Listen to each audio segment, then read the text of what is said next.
just a second. I'm having a technical difficulty.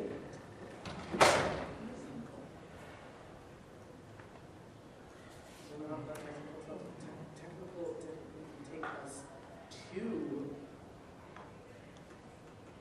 or out of time.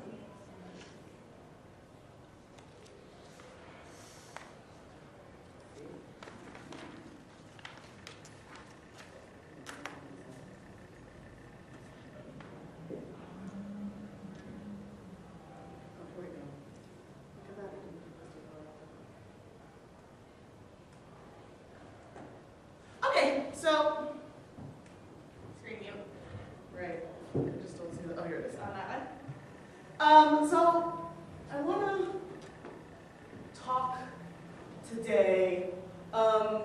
Really, generally, give us some thoughts that I hope frame the conversation that we're going to have today a little bit and draw together what might seem or feel like the disparate streams of thought. To really help us see how it's as important for us to be making the contributions we're making in our individual fields, but also come together and talk broadly. And so I sat down and I had nothing to do actually with the selection of this topic. But I sat down after hearing our Symposium editor's ideas and thought, well, that sounds amazing, that sounds great. And then I realized, and then I thought, yeah, inequity, it's big, it's important. In fact, I think it's a legal principle. Then I got home and was like, I don't know what that means. And in fact, there's a lot there that I want to unpack. And in particular, the thing that I felt like I needed to unpack was the concept of inequity. And that's what I want to walk you through, really my process of unpacking the concept of inequity and thinking about how that can create some question or some unifying questions for our conversations today. So, I love it. Like everyone knows what inequity is, right? In fact, I went to law school. I did, I promise. I went to law school. I feel like the law, as a legal system, seems to be about inequity, right? Like that's a huge piece of the puzzle. It's a huge piece of the project. Why should it be that I sit down and don't quite, I'm not quite able to articulate what it is that I'm getting at and thinking about when I say inequity is a core part of the law and in fact may indeed be a legal principle. And as I started thinking about it, I realized something that I've thought about a lot of times and people talk about, but you don't actually hear the word inequity as frequently as we talk about inequality. And I was like, well, so that's my first bit of problem. Inequity is really under-theorized. And inequality isn't quite what we're trying to get at, because at the end of the day, right, inequality is just a quantitative measure, right? And like, think back to math. I used to teach high school math. I say I used to teach high school math. I taught high school math for a semester. Like, let's not go too far. But I taught high school math, and I wear that as a badge of honor, because I never saw myself as that sort of quantitative thinker. But inequality it's a quantitative measure you had to learn, and there was like the little Pac-Man, and it was like greater than or less than, and you thought through that. And when we talk, and they're literally called inequalities if you think back to your math in order to get to high school, which you likely did in order to be in this room. You had to take that class, and so you had to learn it. And it's a measure. Is there the same amount? Right? And in fact, in the law, we'll talk about inequality, and we think about sameness. But inequality isn't enough to quite capture what it seems like the legal project is, because all it is this measure of quantity. And so on one side, I have inequality, and I clearly made this on a different computer, because obviously this would all be on one line, but we need more. And I said, okay, well, what is the more? And some of the people in the room are my students, and they'll see an image that I'll use in a second. But we talk about this, right? Inequality talks about It's a quantity measure, and what we're trying to figure out, right, are two things the same. And we suggest all over the place that, equality before the law. We're all the same before the law, and something at some point becomes problematic. When we talk about inequality, we throw it out there as if it is problematic, but it's not. And what we're frequently embedding in this concept is that there's some sort of systematic or systemic unfairness, and that systematic or systemic unfairness normally goes under a particular name, which is injustice, right? And this thing that we're really focused on in the law, at least ideally, at least it seems like, is not always this stuff, right? Not the lack of sameness, not the greater than or the less than, right?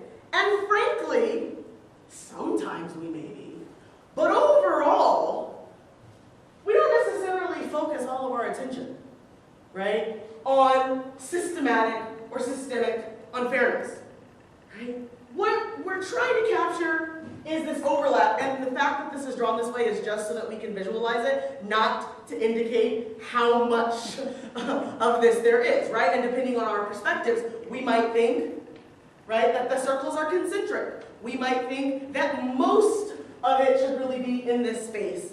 And that space is what we really call inequity, right? So it's when there's difference or a lack of sameness that's combined with the systematic or systemic injustice that's the problem, right? And I was like, okay, took me a second, right?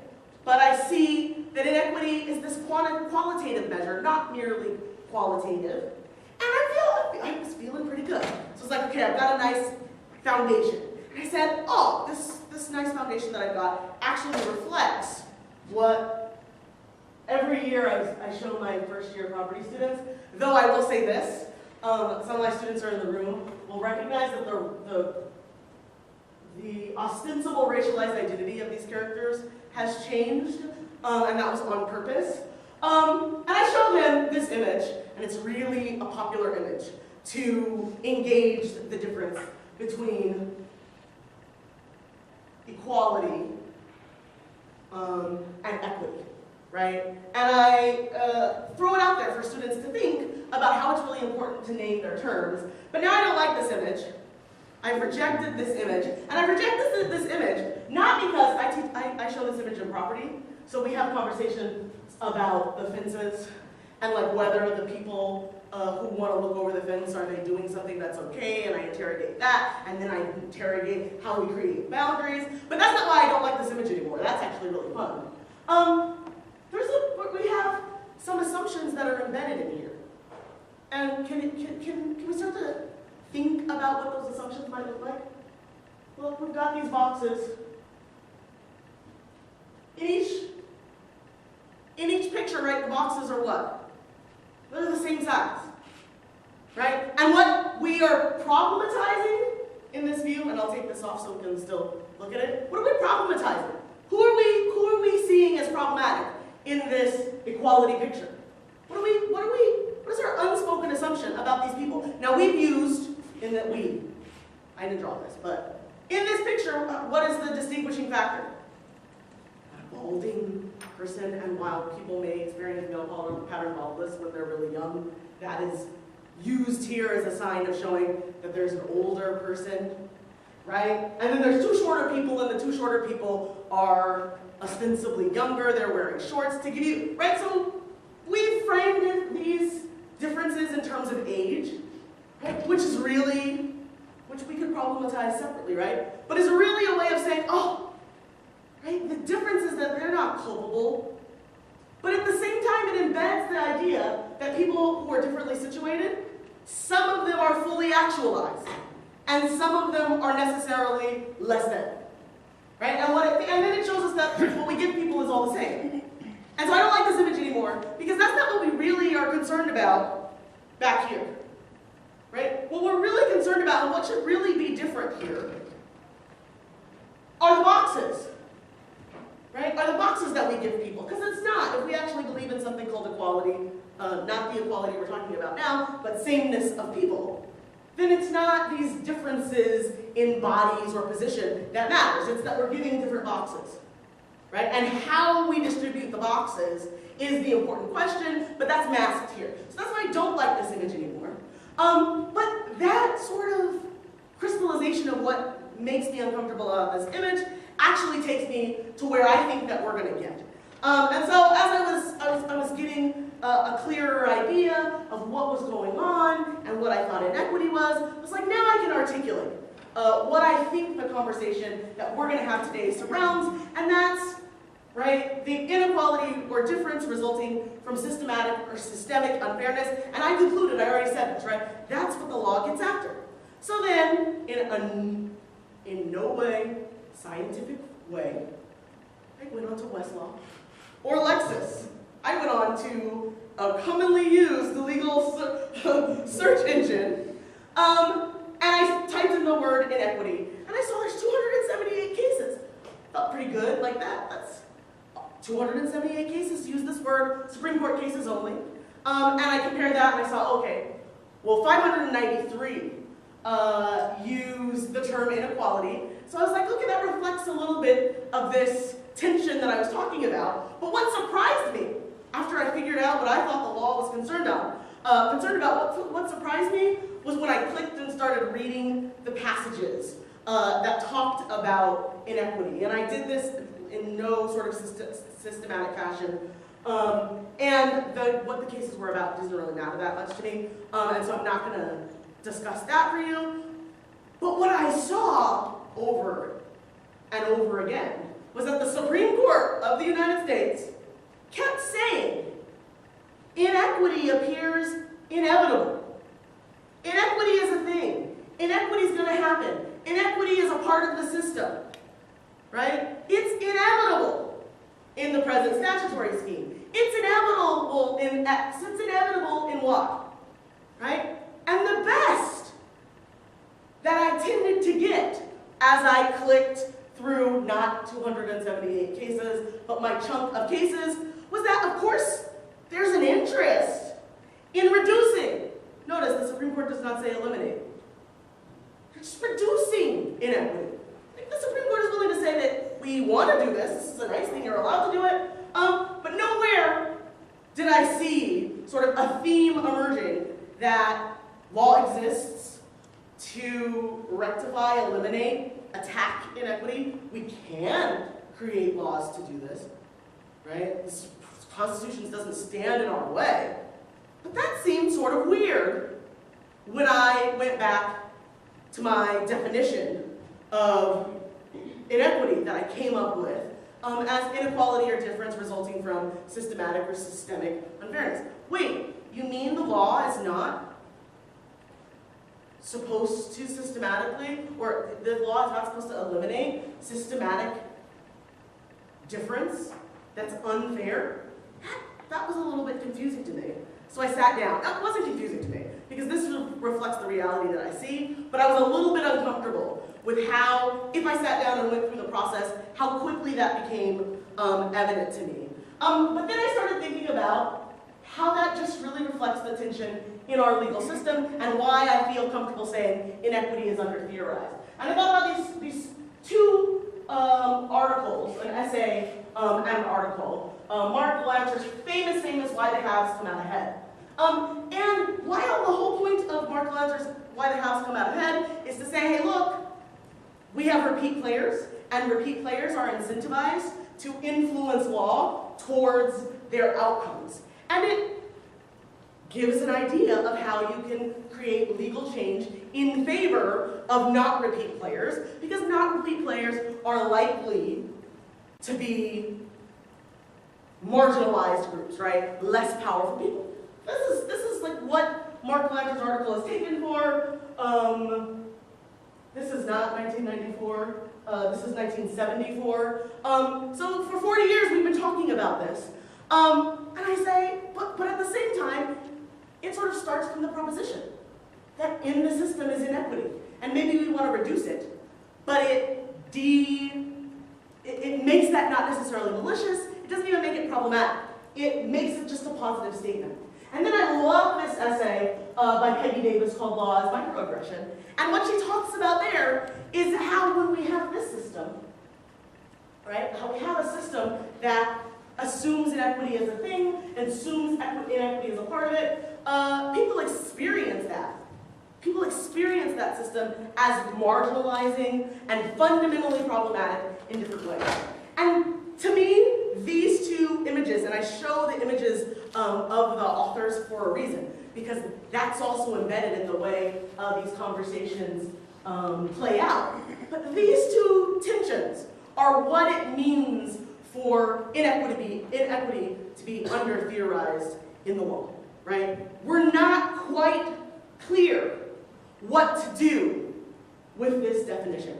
And for me, our conversations today are really going to bring together all of, or not all, many varied ways to engage this important question, is there inequity? And then to really directly confront, right? To what extent is inequity a feature? Not just a byproduct or a failure, but a feature of the various areas of law that we think about. And coming together to have that conversation will really maybe help me figure out a little bit more. What's this project we call law, right? If we conclude that most of law, right, most of the areas that we're talking about have inequity as a feature, have inequity as the organizing principle. That says something a lot different than if we conclude that most of the law is designed to eliminate or reduce inequity, as the Supreme Court says. So this is why I actually, at first said, ooh, I feel like maybe I was not the person who should have gotten a new title called Symposium Advisor, but then I got really excited. Because pulling together all of these disparate streams of scholarship is like a lifetime job. But we've got a day here to hammer out some of these important questions. And that's what I've got for you guys. I don't know what my next task is. But I guess my next task is to stand and open it up for comments.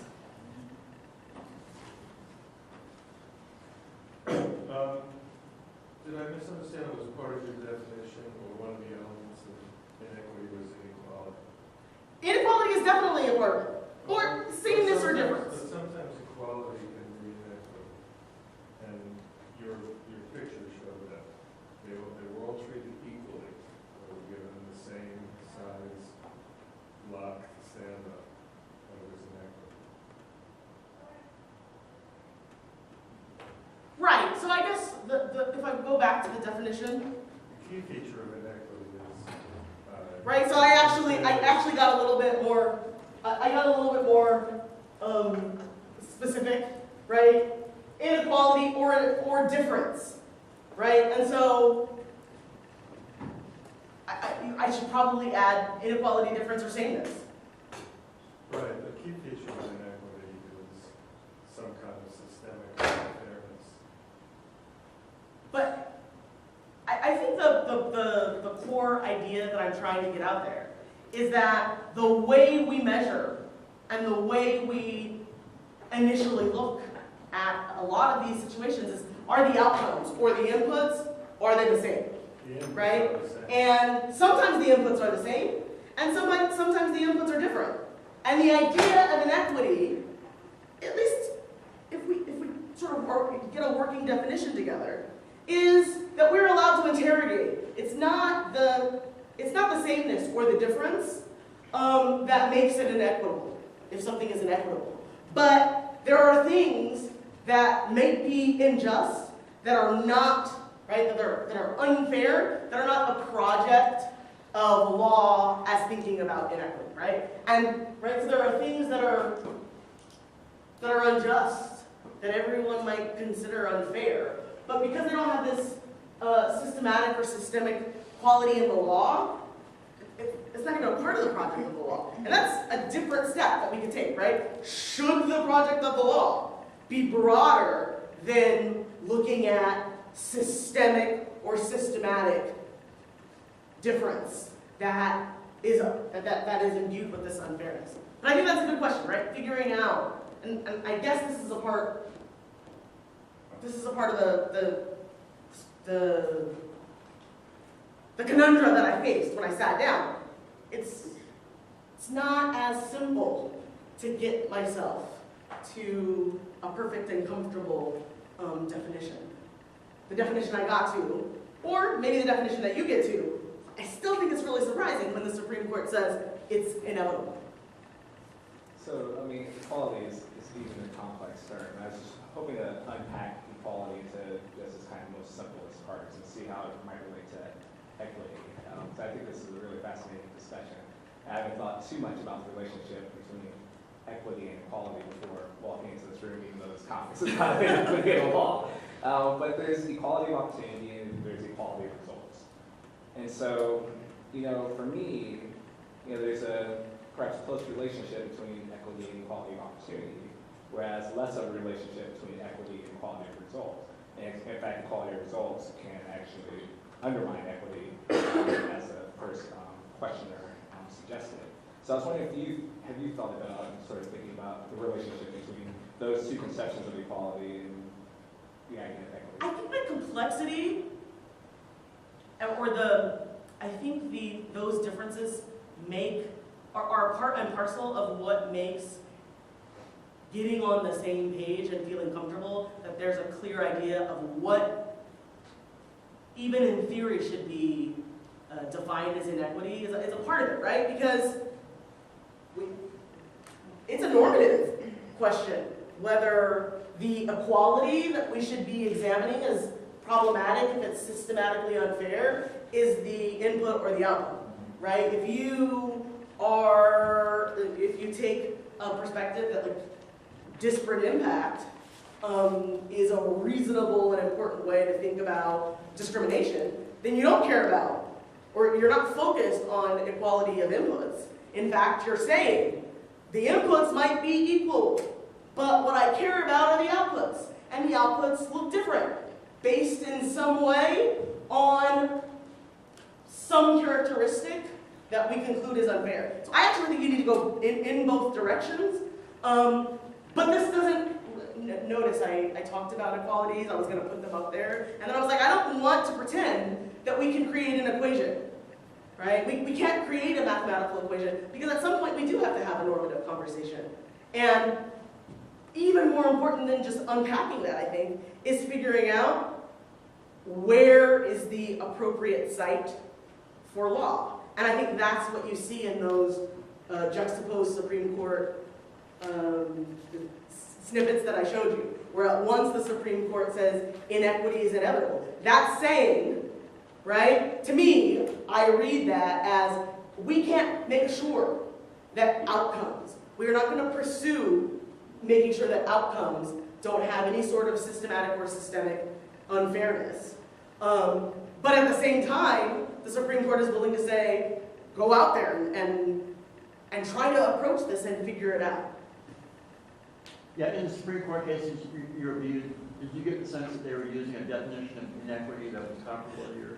You know what? This is really important because I forgot to tell you guys that. My playing around, which again wasn't a formal study of Westlaw.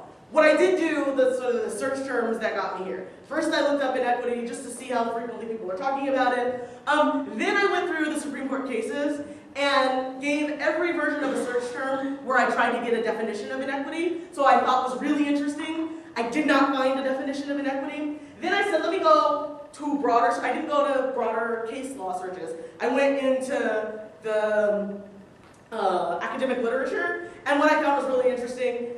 Nobody was spending any time to define inequity. What they were saying was what inequity meant in their specific area. So here, inequity in taxes means this.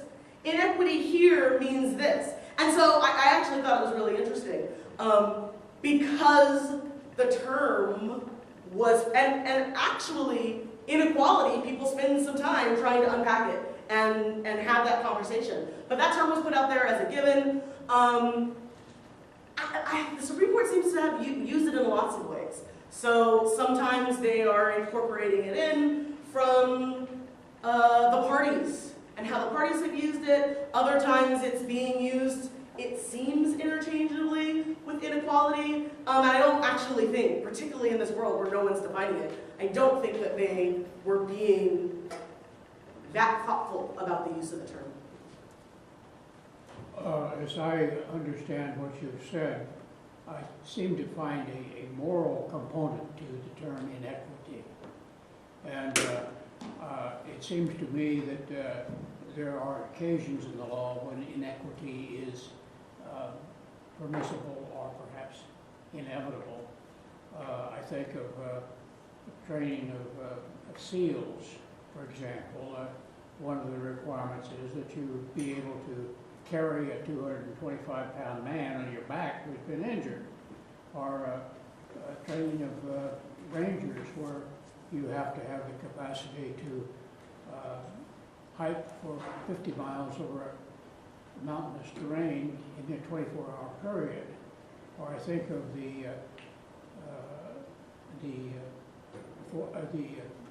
Disability Act, where accommodations must be reasonable. It's not, you don't have to equalize them, you simply have to make a reasonable effort. Isn't that concept of reasonableness and supervening values also involved in the concept of inequity? Well, I actually think that you sort of have done a really good job of taking us from this high-level generalities to thinking about how we might look at this in different circumstances, right?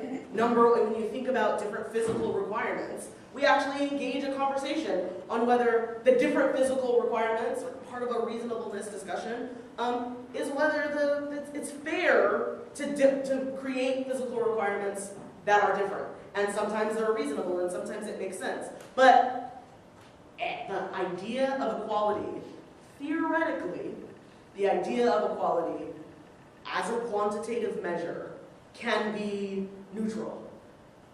The idea of inequity can never be neutral, because when we're asking these questions about fairness or unfairness, justice or injustice, we're making normative claims. We're taking a moral stance. And to me, what we're really going to continue our conversation today and hear about and think about is how and in what ways the law is taking those moral stances, and to what extent is the normative position of law writ large in all of these different areas one that suggests a clearer idea of what justice and injustice and fairness means within our legal system, and a clearer idea about how we want to deploy that and how we want to control the distribution of things like justice and injustice. Does anyone have any additional questions? I just want to make sure that we're not all Oh, we're good. terribly over If you time. want to keep going, you can. Otherwise, we can transition into our next speaker if he's ready. Are you ready? Okay. Well, our next speaker is Professor